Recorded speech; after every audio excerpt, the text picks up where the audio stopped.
Ready. This could be something new. I've never done a video like this before, but I'm gonna try it out. You all let me know what you think. Before we get into that, I'd love for you to subscribe to the channel. If you're on Facebook, share this content. This is probably one of the most important pieces of information that I've probably ever shared in my promotion and marketing history, all right? What we're gonna do is we're gonna count down something. We're gonna count down some words that I don't like, and they're the top 10 words that you shouldn't be using in your marketing and your advertising, all right? So let's get started with today's countdown, the top 10 words you should not use in your marketing and your advertising.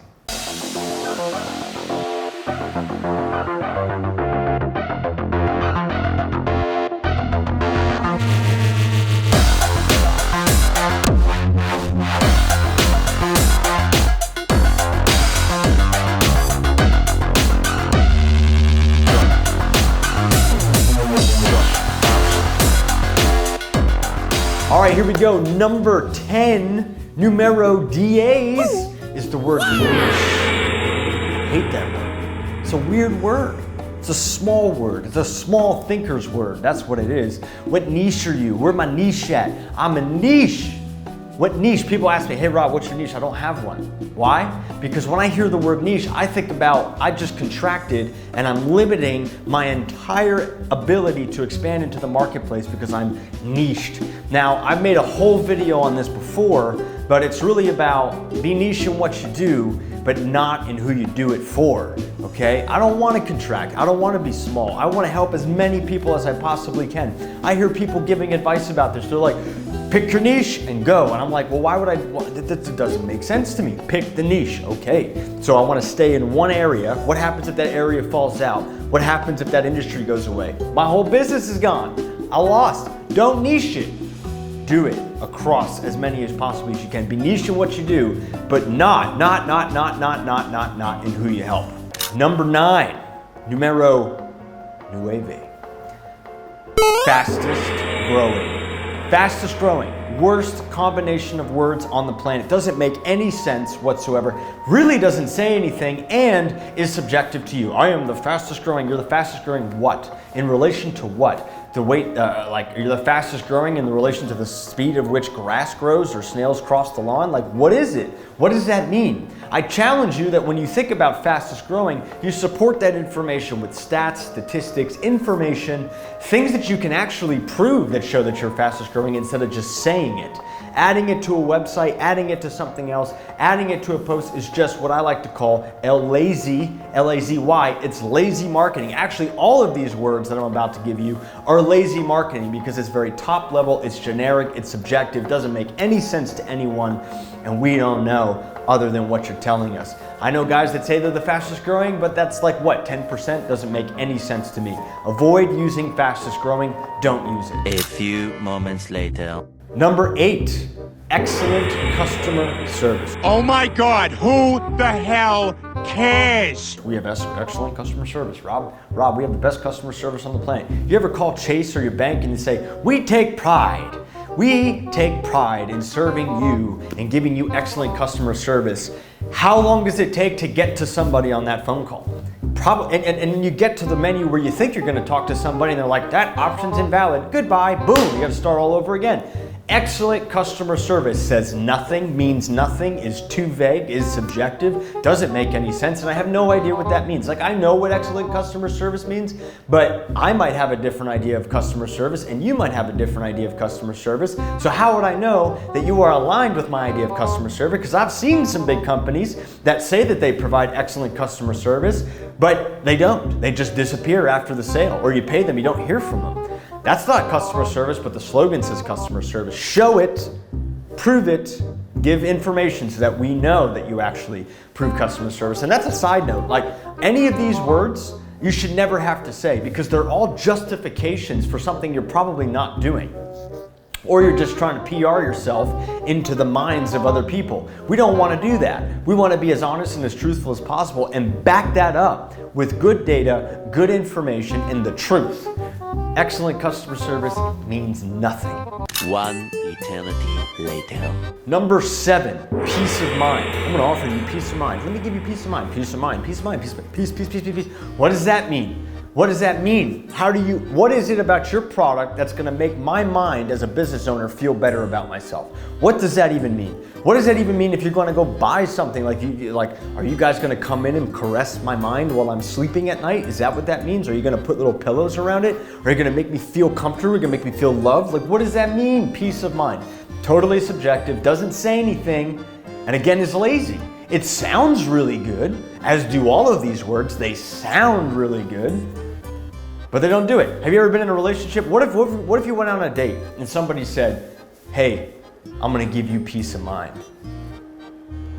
I would walk away from that date because I don't know what that means. What does that mean, peace of mind? I challenge you to find another, I know what it means, but I challenge you to find another way to say this in a way that makes sense to other people, in a way that actually shows, oh wow, that would make my life easier. Oh wow, that's how they report this. Oh wow, that's how they do this. Like, show me what it is. Don't just say peace of mind. Number 6, best experience or some variation of that. We're gonna give you the best experience, the best this, the blah, blah, blah, blah, blah. We have the best experience. Who cares? In relation to what? Once again, totally subjective to you, totally subjective to your viewpoint, and caveat, over here before we come back to the list, I do want you to think these things about yourself, by the way. I'm not saying you can't think this about yourself. I'm not saying you can't think you guys have excellent customer service and you give peace of mind. Those are all great qualities, but in marketing, it doesn't work because it's too vague, it's too subjective, and it has no bearing whatsoever on getting me to buy from you. Now, if you're talking to people that just don't think and they just make impulsive decisions, that might work. But if the majority of us have the ability to discern something good and make a good choice. So when you're thinking to yourself and you're like, oh my God, I want to have the best experience ever, what does that mean? You got to show me what that is. Don't be lazy in your marketing. You got to show me what best experience actually means. Otherwise, it doesn't make any sense and it's not going to help anybody. Show me what it is. Don't tell me I'm going to have best experience.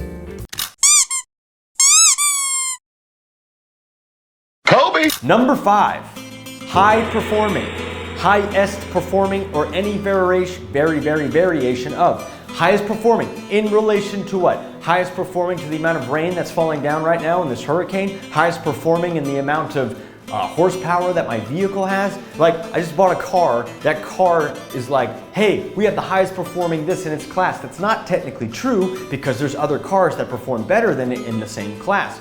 So it's not really real. But what you can do is show me that it does perform and it performs really well. Or a business performs really well. It shows me that it's gonna be good, you know what I mean? Like, that's what we wanna do. We wanna just see this. Don't use high performing because it's just too broad, way too broad, too topical. Challenge yourself. Where can I get 3, 4, 5, 6, 7, 8 different ways to show that my company's performing, that my employees are performing, that we get results for our clients? Like, what is all that stuff?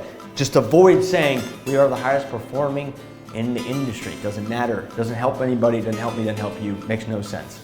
Mission failed. We'll get them next time. Number 4. Bruh. Now, we're in the top 4. This is crazy. Here we go. Number 4, authentic. We are the most authentic. This is authentic. We are authentic. I'm authentic. We're authentic. This company is authentic. To what? In what? What does that mean? What do you mean by authentic? And if you actually look up the definition of authentic, it means genuine, real, what is there. But again, that's not something that you tell me to try to justify to me that you are. Try to go on a date and have somebody tell you I'm authentic. What does that mean? What does that mean? I don't know what that means. Are you authentic with your bills? Are you truthful? Do you like to have fun? Do you work hard? Like, what is this? What's your credit score? I'm authentic. Okay, I don't know what that means. Break it down. It's not something that you need to tell me. It's something I should just observably see. I need to just see it. I need to witness it. I need to know what's going on with that and make sure that I am not being spoon-fed something that just makes me feel better when I go to bed at night. Give me the truth, man. Authentic is truth. Authentic is communication. Authentic it is what it is.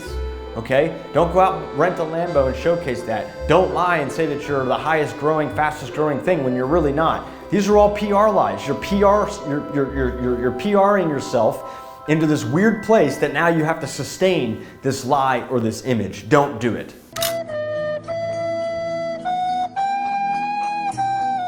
Number 3. Now you've heard me talk about this, some of you guys that follow me. Number 3 is transparency. Hate this word. Almost as bad as authentic. Makes no sense whatsoever. We are the most transparent with our prices in the marketplace. Give me the price. Well, it depends. Hey, we give transparent pricing. How much is that going to cost me per month on that car? Well, it depends. Why don't you come in and we'll give you a quote. That's not transparent. What is that? That's not transparent. Bruh. Hey, how much would it cost to get that installed in my house? Well, it depends. Hey, how much is it going to cost me to advertise? Well, it depends.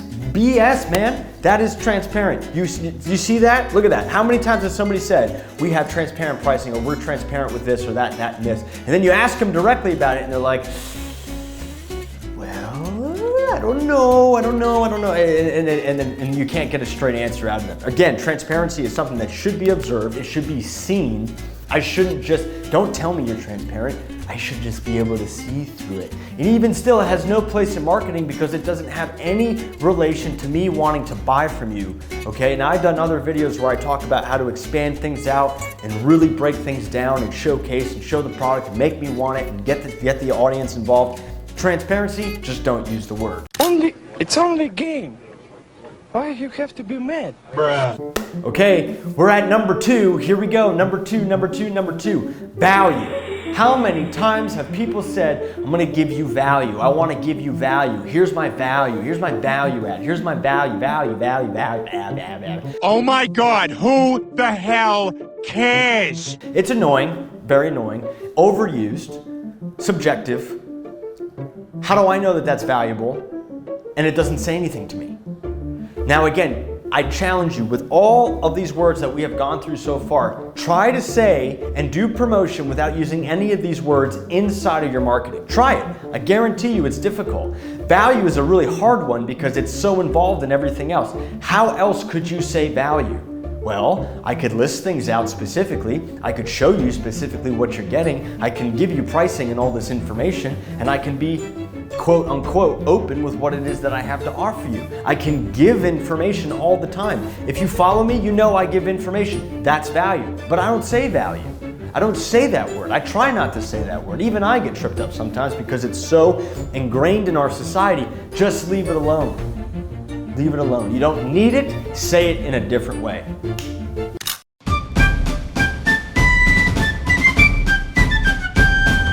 All right, we have arrived. We have arrived to the penultimate sin, whatever you want to call it in marketing, language, promotion, whatever it is. And we are down to what is number 1. And we're going to go over that right now.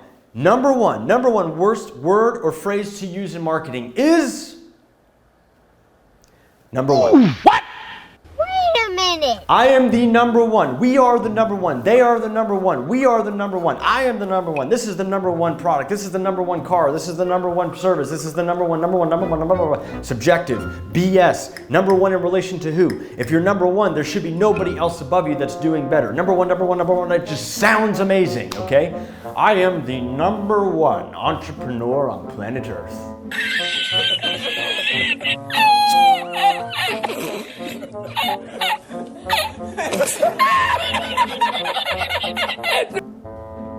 I am the number 1 in my industry.